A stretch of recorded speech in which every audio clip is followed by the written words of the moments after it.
So they're here. We left at 10. We left at 1. No.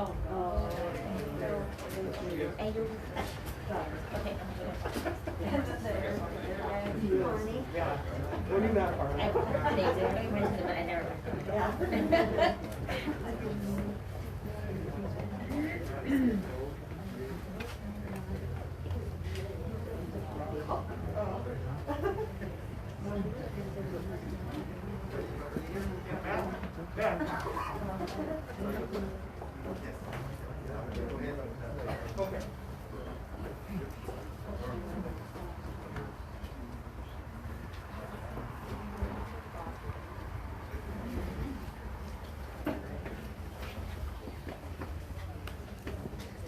Good morning, ladies and gentlemen. At this time, we'll begin our service. First, we're going to start out by rendering military honors, where we're going to have the Navy Honor Guard present flag, which will be followed by volleys fired by Memorial Service Attachment Team.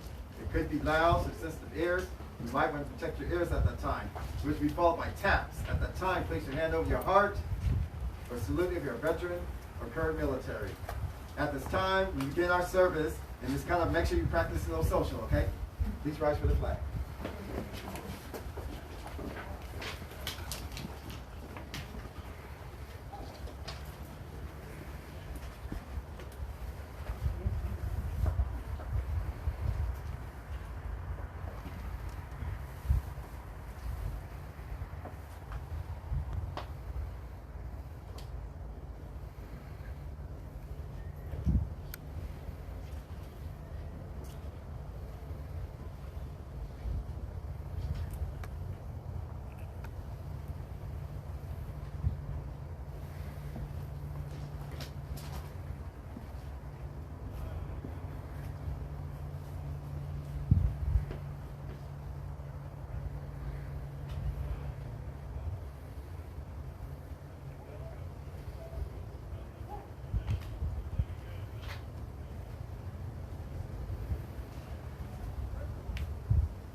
Salute if you're a veteran or current military.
flag as a symbol of our appreciation for your loved ones.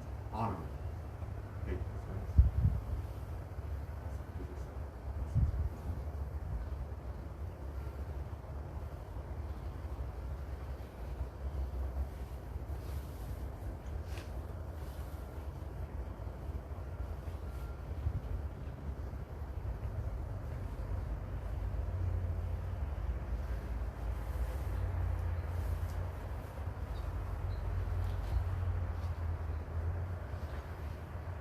On behalf of the Memorial Service Attachment Team, I'd like to present you 3 rounds for today, representing honor, courage, and commitment.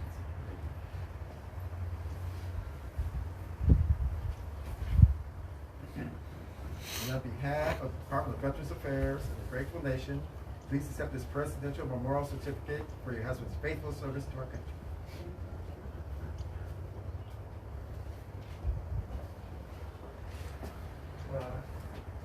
Not good to follow up that.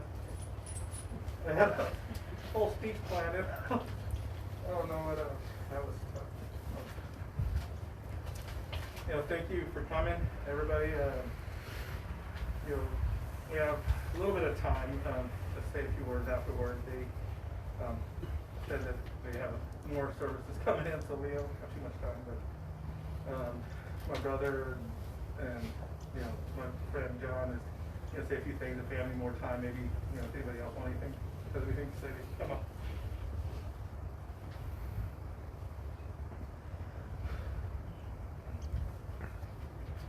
So there's a lot of stories about my dad, and a lot of them it comes, storming back here this past month. I mean, there's enough to write a book with my dad. I'm going to keep it brief.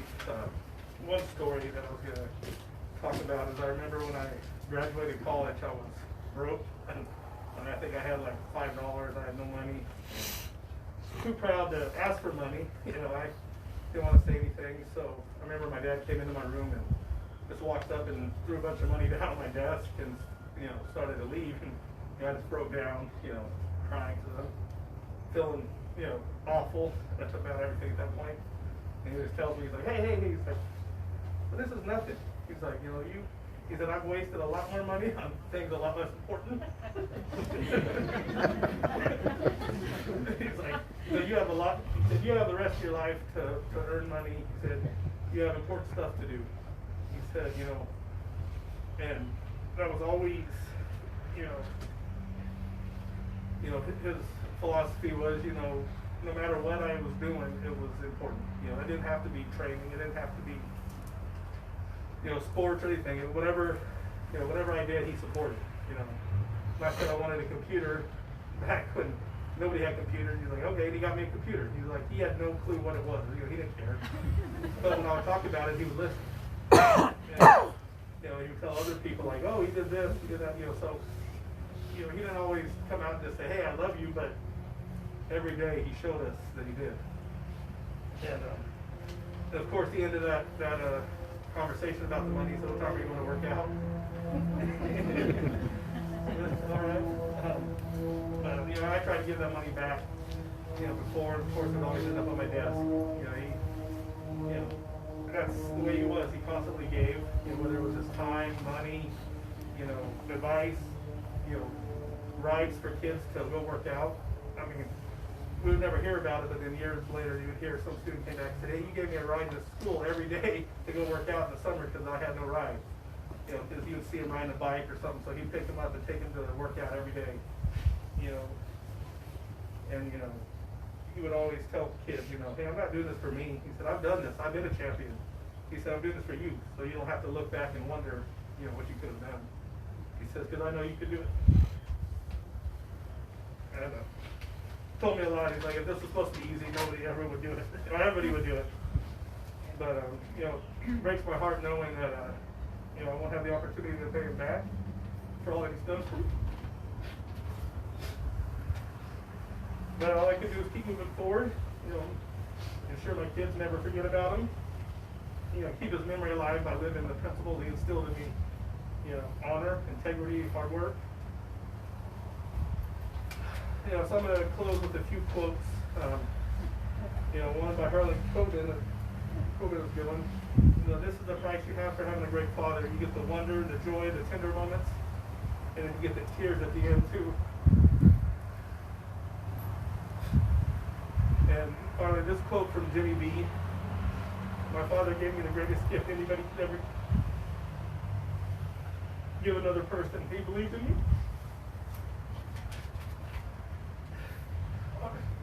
All right, so Matt's gonna, you know,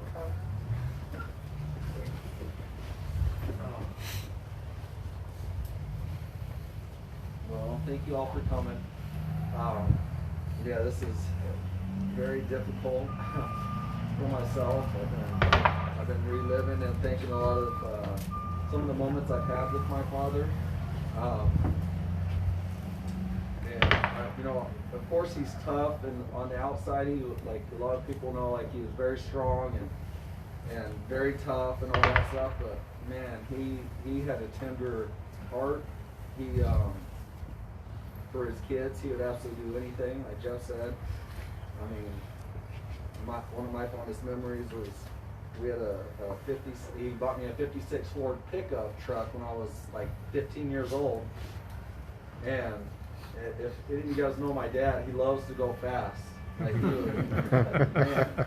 So like he bought that truck for me, but he would always drive that truck like crazy. Every time he drives, he has a really fast car. He had a really fast car right now, and it was full speed every time he'd take off. And I remember one time my mom getting after me, saying I left marks. We lived on the dirt road, and there was, you know, like when you're taking off and fishtailing or whatever, and she was getting after me, and I said, that was Dad, that wasn't me. Oh man, yeah. So he was kind and loving, and really took care of his kids and his family. And, he meant a great deal to me.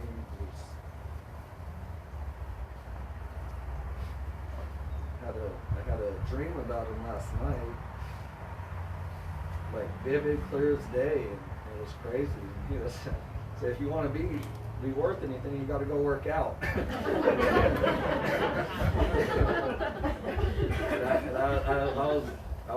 was like I was still playing, so I was still playing football, and I don't know, it was just funny. He was always, you know, the weight room is where he until the very last night he was alive, he went to the weight room. So yeah, I'm gonna cherish every moment I had with him, and I'm gonna miss him like crazy. So I think John's up. John.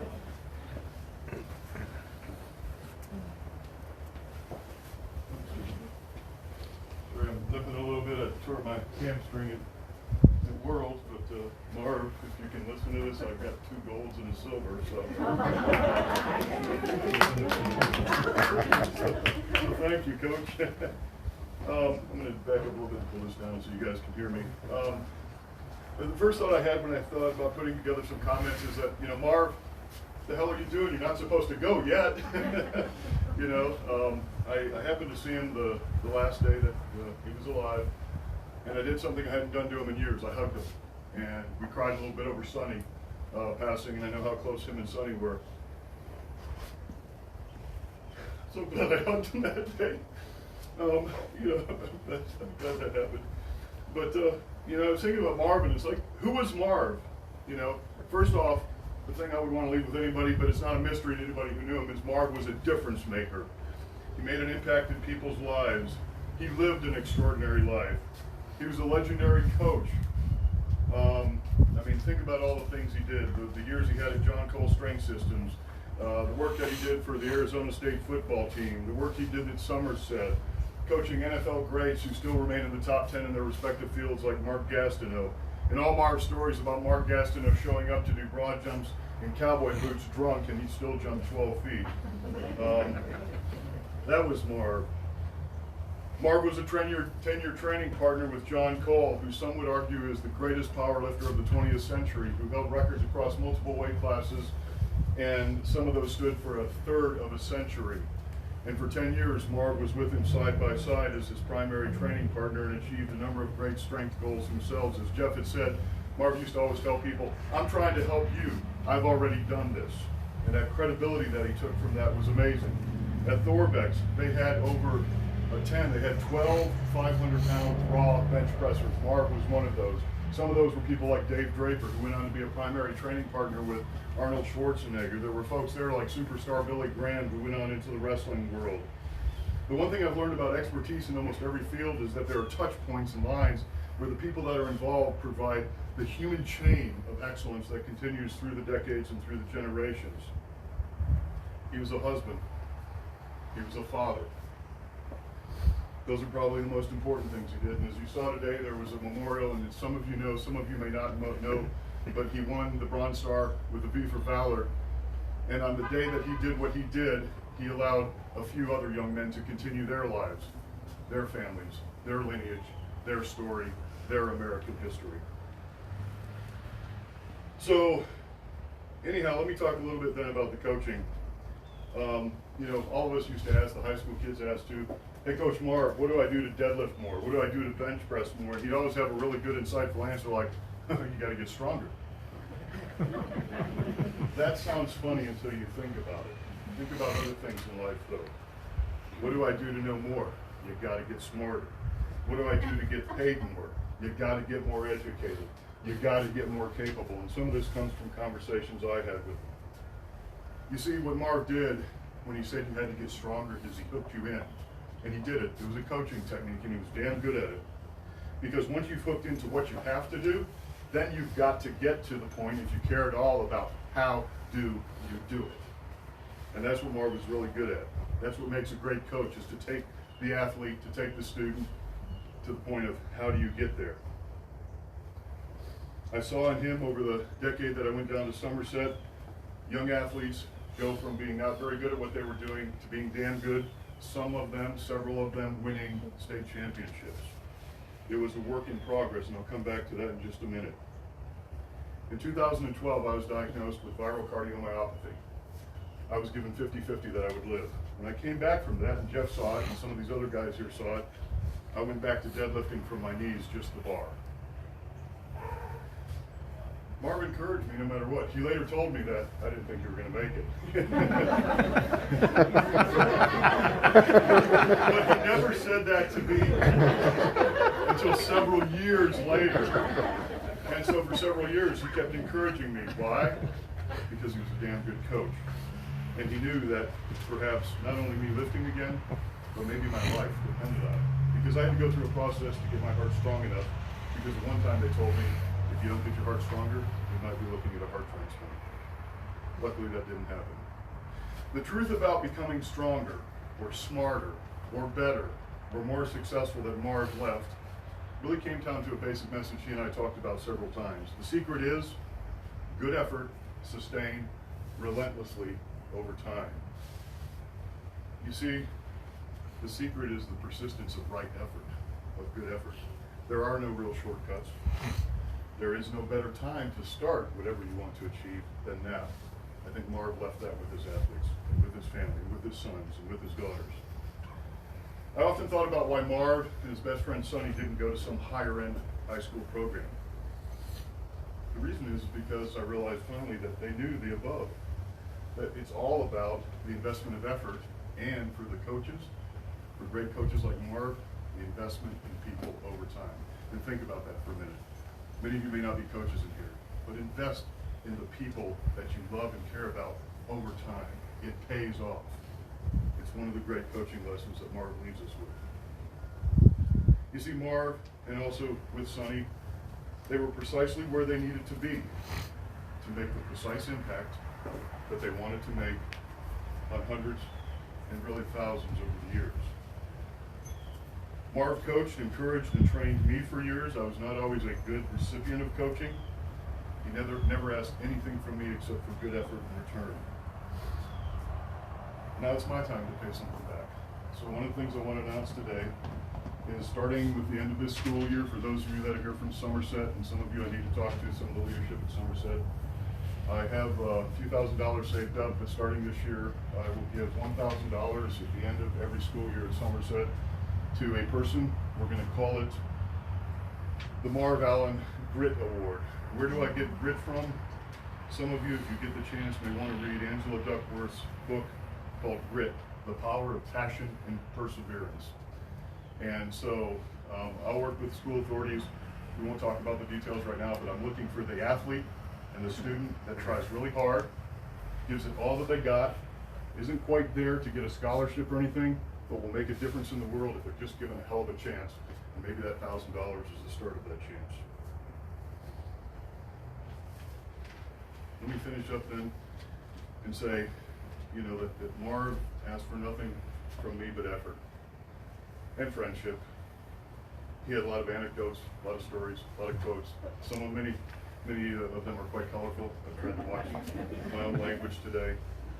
But if you have stories, if you have those anecdotes, Marv, you know, got all kinds of things. He often shared with me texts that he got from students that in some cases he hadn't had for decades already.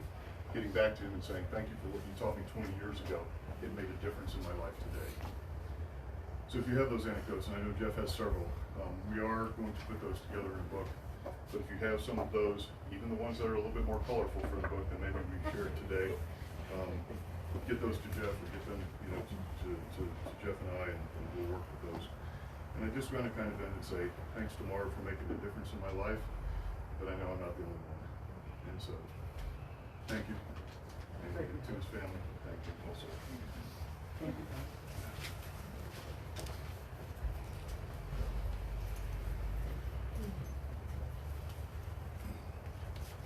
Ladies and gentlemen, this concludes our service this morning. On behalf of the Fort Salem Cemetery Director and staff, I'd like to extend our condolences to the family and friends who came out this morning. Upon exiting, everyone's parked here, or if you're already here, so come forward, turn right, go to the stop sign, which is San Antonio Boulevard. Take a right, that takes you to the front gate, Harry Wurzbach Road. We ask that wherever you end up, please arrive to your final destination safely. Thank you. Thank you.